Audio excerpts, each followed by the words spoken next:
Sejam bem-vindos, aula número 6. Hoje vamos continuar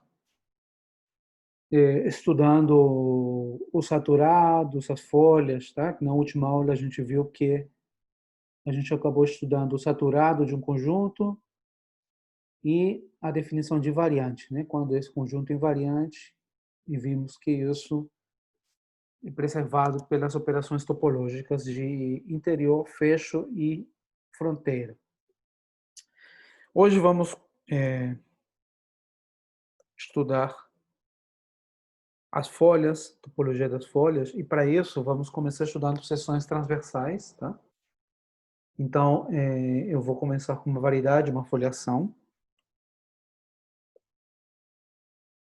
M é uma variedade, F é uma foliação em M, tá? E eu vou dizer que uma subvariedade sigma dentro de M é transversal à foliação se para todo ponto da subvariedade eu tenho a seguinte relação, né? TP sigma mais TPF. TPF é o espaço tangente de foliação, né, como sempre, ou o espaço definido pela distribuição dada pela foliação. Isso aqui coincide com TPM. Isso aqui é a definição clássica, né? Não precisam ser complementares, né? Então, isso é simplesmente uma subvariedade transversal, tá? Isso para todo P em sigma, claro. Isso aqui é para todo P em sigma.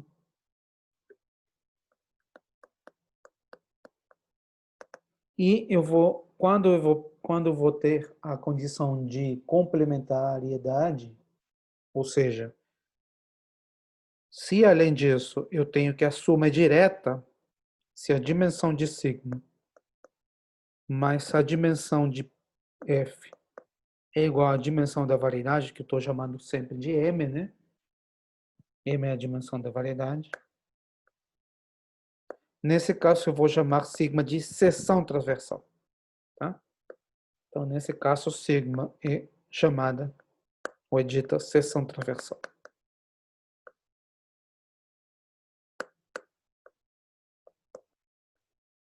A notação clássica que eu vou utilizar, que a gente vai ver, é essa aqui, né?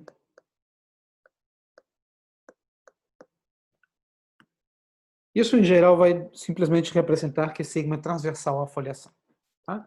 Vocês veem aqui um desenho, né? Eu tenho uma foliação de dimensão 2, as folhas são as subvariedades azuis, e eu tenho uma sigma seção transversal aqui, dimensão complementar, né? Mas, em princípio, se você só pede transversalidade, o sigma pode ser uma variedade de dimensão 2 que corta transversalmente a foliação, né? Não é necessariamente complementar em dimensão. Essas seções transversais, pelo menos localmente, elas sempre existem, né? Sempre existe seção transversal. Então, eu vou colocar aqui como uma observação. Sempre existem localmente, ou seja, em abertos suficientemente pequenos, seção transversal.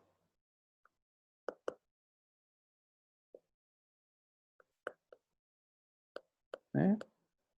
A gente simplesmente olha a foliação, olha uma carta folheada, isso é difiomorfo a um produto de discos, a gente fixa uma das coordenadas, né? Isso aqui dá um disco aqui, de dimensão complementária, né? Vamos dizer que a dimensão complementar é S. Quando eu trago pelo difiomorfismo, isso aqui dá uma seção transversal.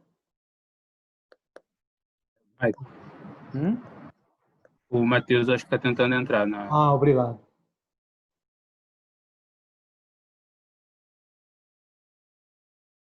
Tá bom? Então, esse conceito de seção transversal, o que a gente interessa, de fato, é localmente, a existência local. E sempre existem seções transversais, né? Para isso, como eu digo, e existem muitas, né? Você simplesmente pega discos transversos. Eu estou pegando o disco mais simples, que é fixar uma das componentes aqui, né? aqui é fixar a primeira coordenada e variar a segunda, mas você pode pegar qualquer curva aqui, suave, completamente transversal, trazer aqui, isso vai te dar uma seção transversal. Né? Curva não, uma subvariedade de dimensão S, né, de fato. Que não seja tangente à foliação, que seja transversal.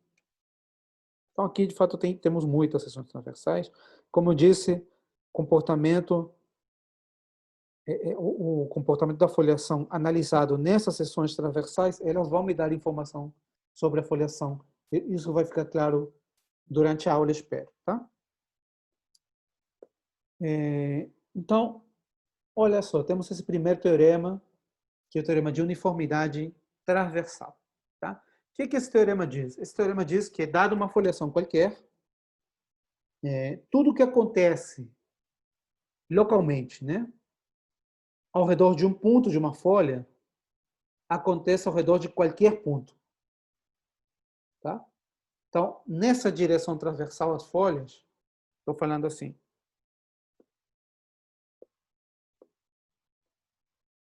Tenho aqui uma folha, de uma foliação, ela pode ser grande, né? Se eu pego dois pontos aqui, Q1, Q2, tudo que acontece com a foliação numa vizinhança de Q1, acontece também numa vizinhança de Q2. Tá? No seguinte sentido, eu vou explicar. Então, tenho uma folha qualquer, tenho dois pontos da foliação. Então, existem seções transversais passando por cada um dos pontos.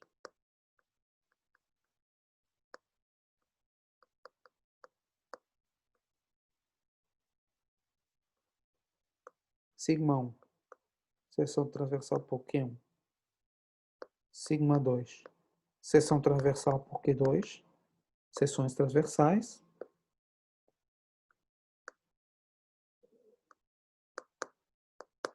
A foliação, né? Tá bom? E existe um difeomorfismo da mesma classe da foliação, né? E um difeomorfismo. Lembra que as seções transversais são subvariedades, né? Transversais à foliação. Seções transversais são conjuntos assim.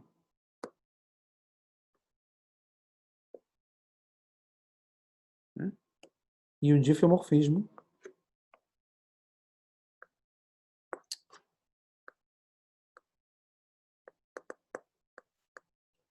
F de sigma 1, sigma 2, de classe CR, tá?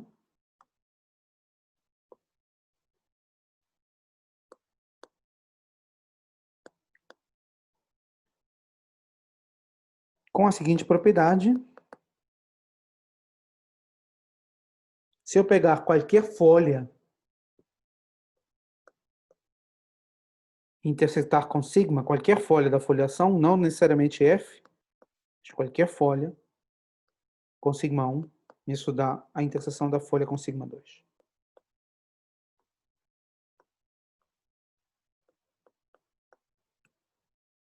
Tá bom? Para toda F' folha, né? Para toda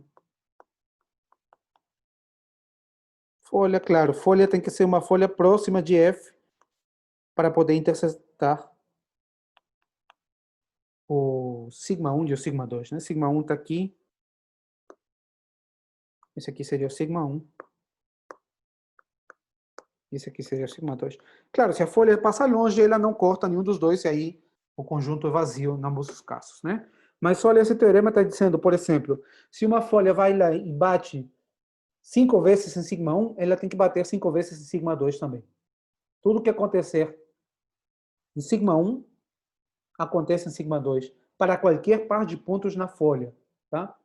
Então, tudo que acontece na direção transversa de uma folha, acontece na direção transversa de toda a folha. Tá bom?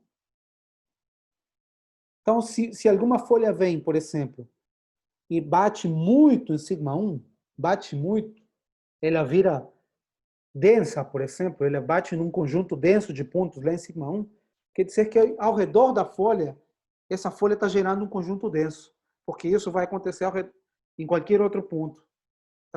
numa transversal a qualquer outro ponto. Tá bom? Então, como que a gente prova isso?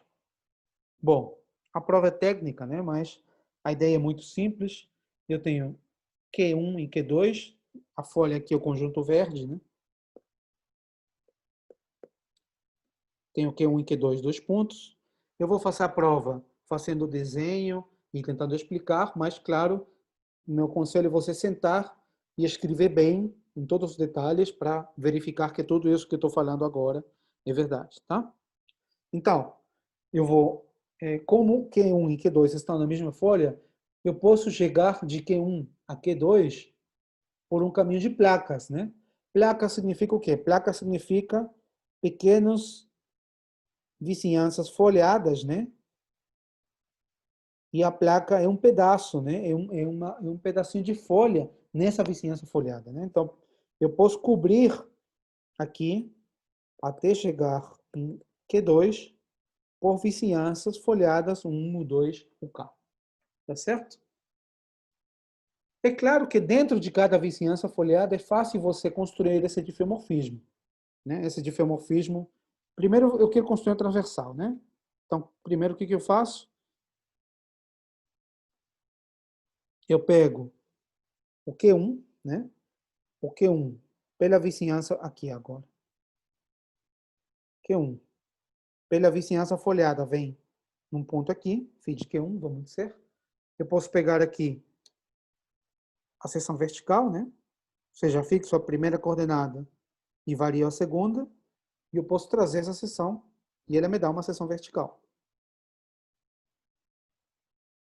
Tá bom? Se eu pego um ponto na placa, eu tenho aqui a primeira placa, né? Alfa 1, vamos chamar isso aqui, alfa 1. Né? Essa aqui seria a segunda placa, alfa 2. E essa aqui seria a última placa, né? Aquela que chega em Q2. Eu sei que eu posso fazer isso pela definição, né? Dois pontos que estão na mesma folha, tem um caminho de placas. Então, olha, se eu pego um ponto na segunda placa, na interseção, quer dizer, na interseção das duas, pego um ponto aqui, vou chamar esse aqui de P0, tá? Esse aqui aqui eu vou chamar de P0. Eu pego aqui um P1.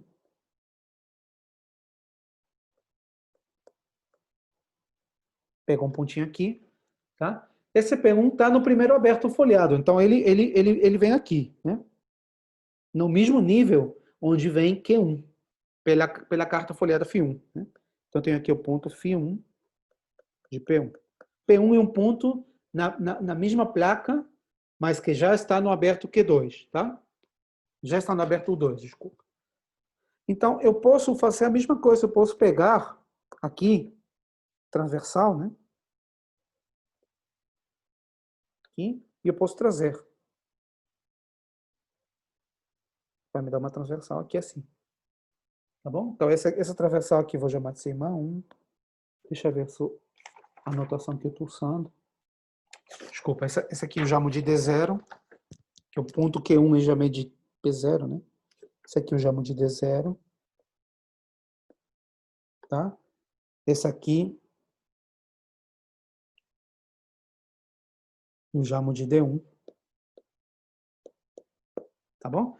E definir o difeomorfismo entre D0 e D1 é fácil, né? Eu pego um ponto qualquer, ó, pego um ponto qualquer aqui, em D0, e eu vejo a placa e vejo onde a placa bate. Isso me dá um ponto de D1. E eu posso fazer isso nos dois sentidos, né? Eu pego um ponto de Q1, de D1, eu vejo onde a placa bate, em D0, isso me dá um ponto de D0. Então, entre D0 e D1, no mesmo aberto, não tem problema, você pode definir. Tá certo? O problema é que eu quero passar ao 2. Tá bom? Então, quando você passa ao 2, o mesmo aberto D1 já não funciona necessariamente. Né? Porque pode ser que seja como aqui, como no desenho aqui. Tá? Que o 2 ele é um pouquinho menor. Né? Ou, inclusive, pode ser que o 2 fosse maior, assim. E então o D1 não é suficiente para você passar e ver todas as placas em U2, tá bom? Inclusive, poderia ser, né, que acontecesse uma coisa desse tipo aqui. Esse aqui é o primeiro aberto, e o segundo aberto poderia ser uma coisa assim. O segundo aberto poderia ser assim.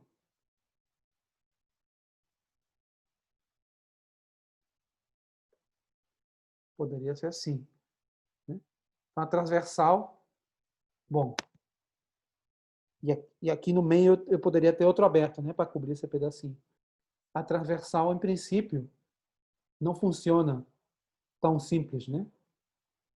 Então, como a gente resolve isso, né? Tem um detalhe técnico que a gente pode supor sempre, que é o seguinte, né? Eu posso supor sempre, diminuindo a minha cobertura, eu posso supor que se o I, interseção UI mais 1, é nó vazio, então a união está contida numa carta folheada.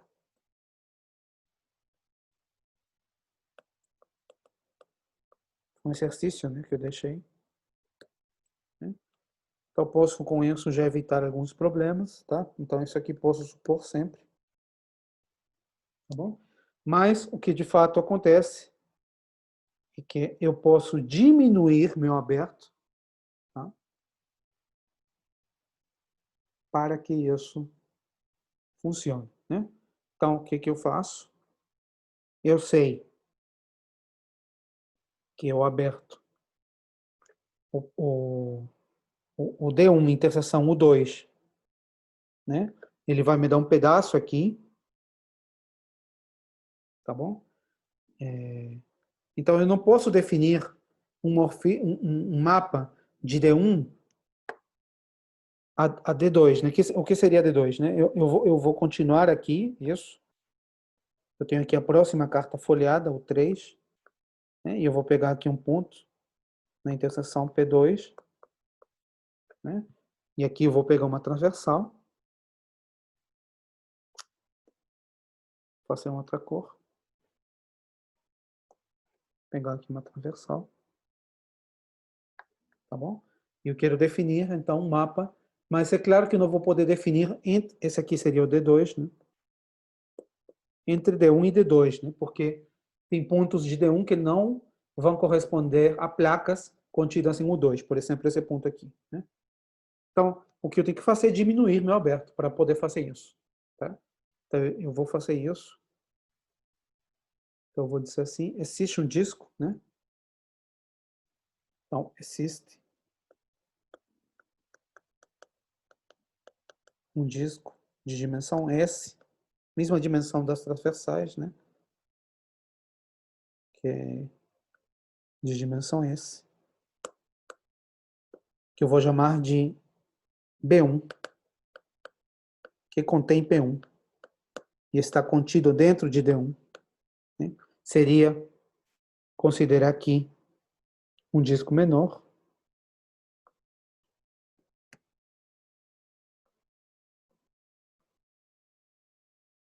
né?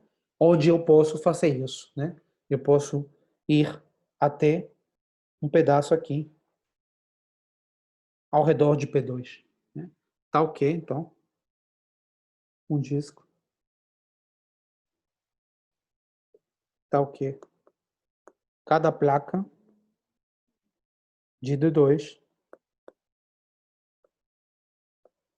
de U2, corta B1, no máximo uma vez.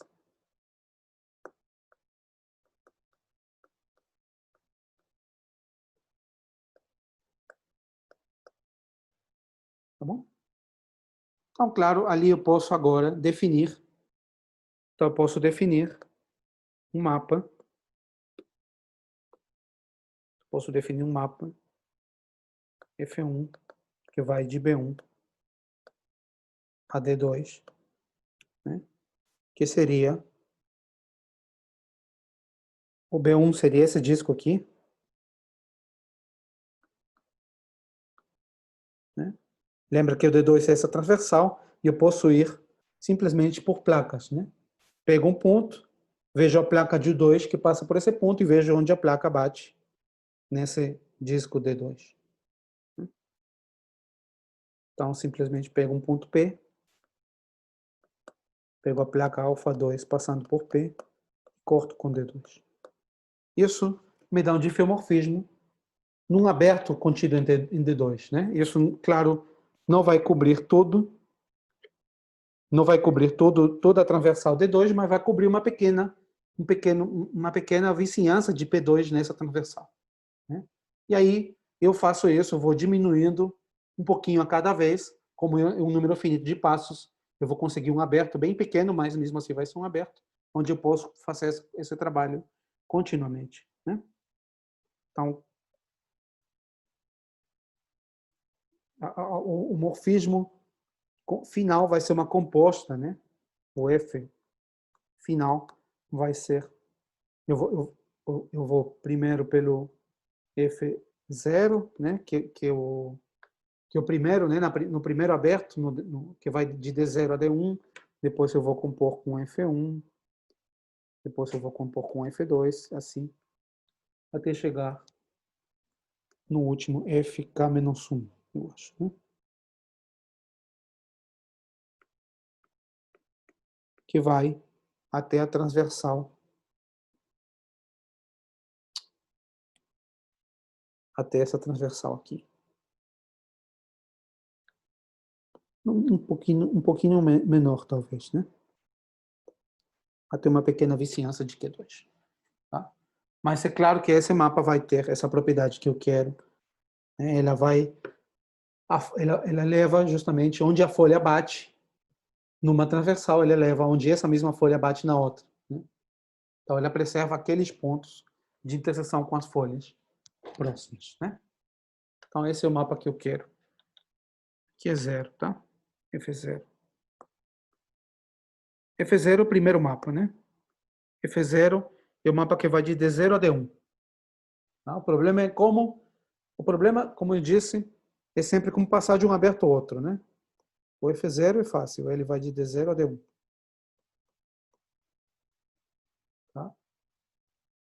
Em cada carta folhada não tem problema. O problema é como eu passo de uma carta folhada para outra. Como eu passo de uma carta folhada para outra e diminuindo esse aberto. Tá bom? Para poder, justamente, quando eu vou de uma carta para outra, tudo está contido numa única carta folhada, não vai acontecer coisas estranhas e você vai poder, diminuindo o aberto, obter essa propriedade das placas, né? Que é justamente a placa passando por um ponto bate exatamente uma vez na outra transversal. Bom? Então, essa ideia da prova, como eu disse, os detalhes eu deixo para vocês verificarem. Tá? Tem aqui um exemplo interessante, consequência do teorema de uniformidade transversal, que mostra que esse conjunto, essa curva, ela não é folha de uma foliação, por exemplo. Essa curva não é folha, não seria folha de uma foliação.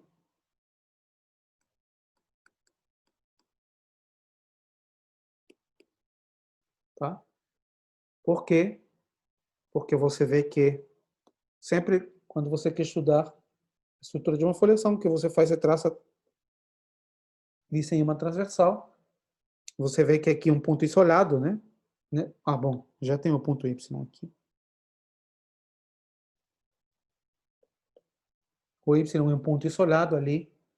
A folha bate no Y e mais um ponto, né? Mas se você pegar uma transversal aqui, isso não acontece, né? Ali vai ter muitos pontos. Se fosse uma folha, eu teria que encontrar transversais onde os dois comportamentos são análogos, mas nesse desenho não pode, né? Então, isso aí não seria uma folha. Isso aqui seria sigma Y, isso aqui seria sigma X. Tá bom? Então, a moral da história é que transversalmente tudo se repete ao longo da folha. Tá certo?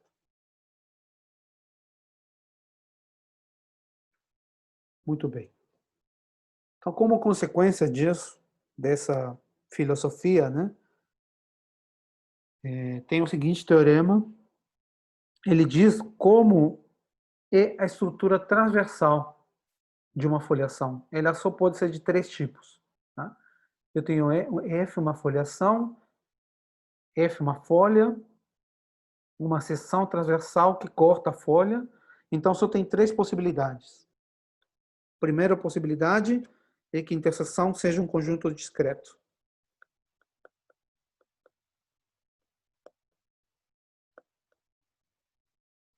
Neste caso, F é uma subvariedade mergulhada. F é folha mergulhada. Ou seja,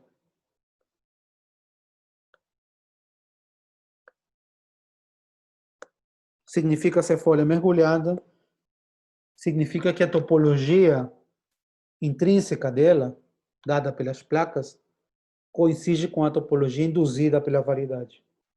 Tá bom? Ela tem uma estrutura de subvariedade. Ela não é uma variedade, ela não é só uma variedade, ela é uma variedade com a topologia induzida por M, pela variedade. Então, essa é a primeira possibilidade, seja discreto, né? A segunda possibilidade, claro, que não seja discreto, né? Que o fecho tenha interior, né? Que existam pontos, o fecho dessa interseção. Como não é discreto, então, como não é discreto, então tem que ter pontos de acumulação, certo? Então, ou tem pouco, ou tem muitos pontos de acumulação, ou tem poucos, né? Então, quando você pega o fecho, ou isso gera um aberto, pelo menos um aberto, ou não, né? Então, o fecho em sigma tem interior, ou seja, interior não vazio, né?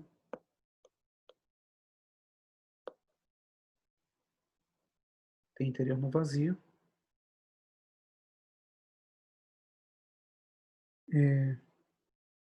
Tem interior no vazio, quer dizer que contém um aberto, né?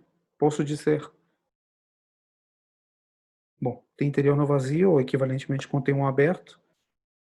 E, neste caso, veja que eu estou tirando conclusões de toda a folha somente de propriedades numa transversal, né? No primeiro caso, é discreto, numa transversal. Isso quer dizer que é discreto em todas as transversais, né? Porque o que acontece numa transversal se repete nas outras, né? Isso já me diz uma propriedade da folha. Isso me diz que a folha é mergulhada. No segundo, na transversal tem muita acumulação na folha.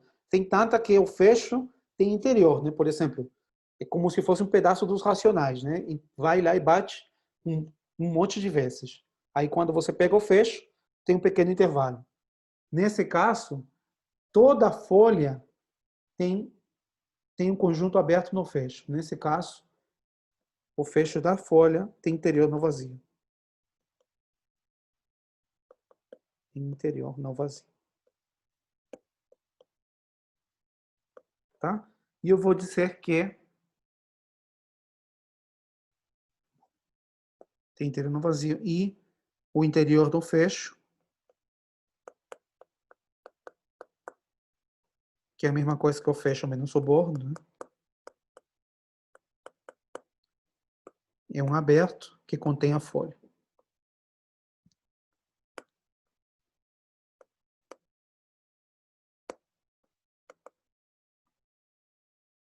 Que contém a folha, tá? E nesse caso a gente diz que a folha é localmente densa. F é dita localmente densa.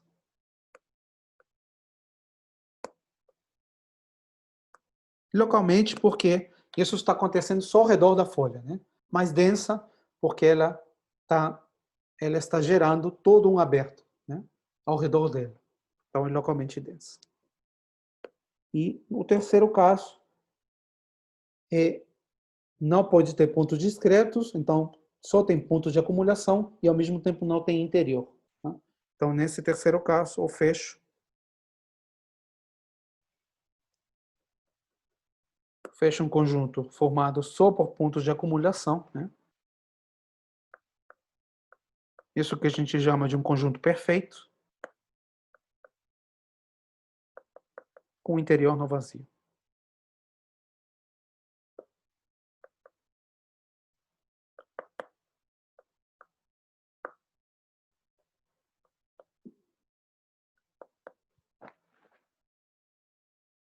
Tá certo? E a gente diz que, nesse caso, a folha é uma folha excepcional. Nesse caso, F é dito uma folha excepcional. O terceiro caso é a complementar dos dois casos anteriores, né? Se eu fecho, se não, não tem pontos isolados, lembra que se um ponto isolado, todo ponto vai ser isolado, tá? Se você pegar outro ponto e uma transversal, esse ponto vai ser um ponto isolado. Então, quando não acontece isso, é porque todo ponto é um ponto de acumulação, conjunto perfeito. E se não estou no caso 2, tem interior vazio também. Nesse caso, a gente diz que a folha é uma folha excepcional. Todas as três situações são possíveis, tá? Tem foliação dos três tipos. Bom? Então, bom. Você aprova. Então, vou dar a ideia, né? O que acontece? Se você pega dois pontos na folha, P e Q, eu tenho... Eu sempre estou começando com sigma, uma transversal que corta F. Então, está aqui sigma. Se eu tenho dois pontos na folha, eu sei que existe uma transversal ao redor de P e uma transversal ao redor de Q, e um difeomorfismo que leva um comportamento no outro, né? Eu posso supor que a transversal está contida em sigma, que é essa aqui. A outra não está em sigma. Tá bom? Então, eu sei que existe uma transversal de difeomorfismo de classe CR, que vai de sigma 1 em sigma 2, e que leva toda a interseção com outra folha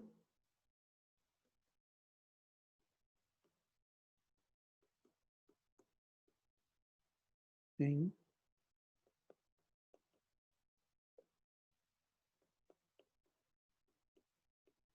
faz isso, né? Tá bom? Então, agora, vamos supor que esse ponto Q é um novo ponto de sigma, ou seja, não é um ponto qualquer na folha, mas é um ponto onde a folha vem e bate de novo em sigma. Tá? Então, temos aqui a folha. O primeiro desenho de cima, é a situação geral. Eu pego P, tenho transversal e estou fazendo isso em qualquer ponto da folha. Tá? Agora, não vou fazer em qualquer ponto.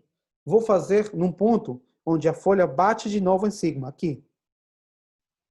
A folha bate de novo em sigma. E se a folha não bater de novo? Se a folha não bater de novo, acabou. Tem um ponto isolado. Tá? Se a folha não bate de novo em sigma, não tem nada para mostrar. Mas se a folha bater de novo, então eu posso, bate aqui um ponto de sigma, tá sigma aqui. Então eu posso pegar os dois abertos contidos em sigma. Tá bom?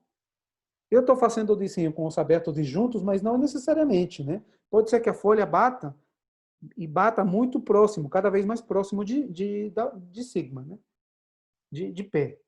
Mas aqui meu desenho, só para tentar passar a ideia, eu fiz os abertos próximos.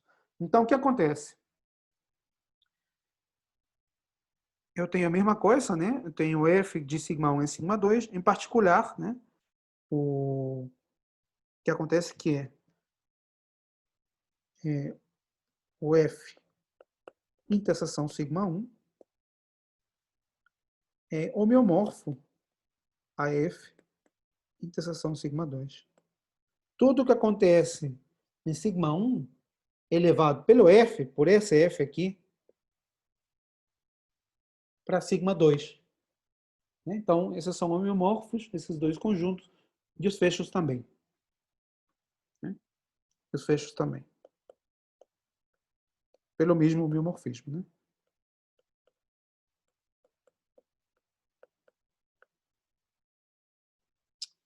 Tá bom? Então, a gente tem três possibilidades. Temos três possibilidades. A primeira possibilidade, né, é que o ponto P seja um ponto isolado mesmo, como no meu desenho. Tá? Eu posso separar da outra vizinhança. P é um ponto isolado.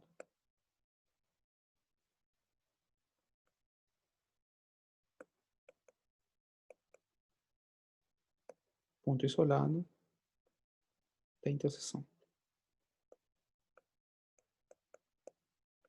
Se não, interseção.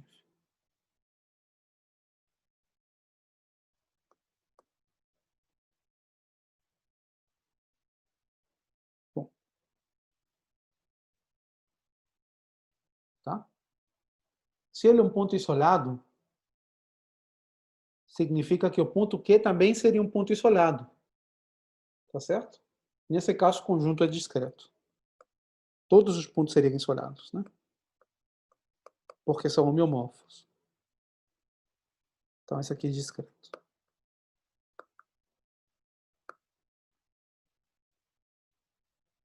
bom? Esse seria o primeiro caso. Seria a parte 1 do teorema. A segunda parte é que tem interior vazio, né? P tem interior não vazio. Ponto interior.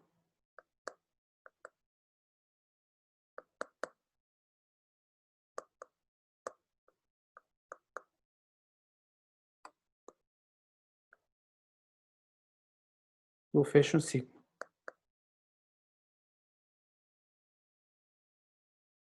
Tá bom? Se P é um ponto interior, então todo ponto é ponto interior. Pelo mesmo motivo, né? Todo é... Aqui eu estou colocando o fecho de F só, mas é o fecho de todo, hein? Pelo mesmo motivo, né? Todo ponto é ponto interior.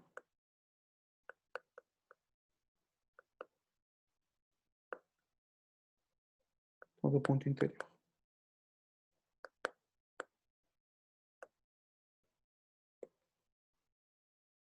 E o terceiro caso é que não é nenhum nem outro, né? Que é o caso do conjunto perfeito. Tá bom? Terceiro caso complementar. O primeiro caso leva na primeira conclusão, que é que a folha é mergulhada, eu vou explicar por quê. O segundo caso leva a uma vizinhança da folha, eu vou explicar também, tá? Vou explicar isso na segunda parte da aula, porque o tempo está acabando. Deixa eu só parar aqui.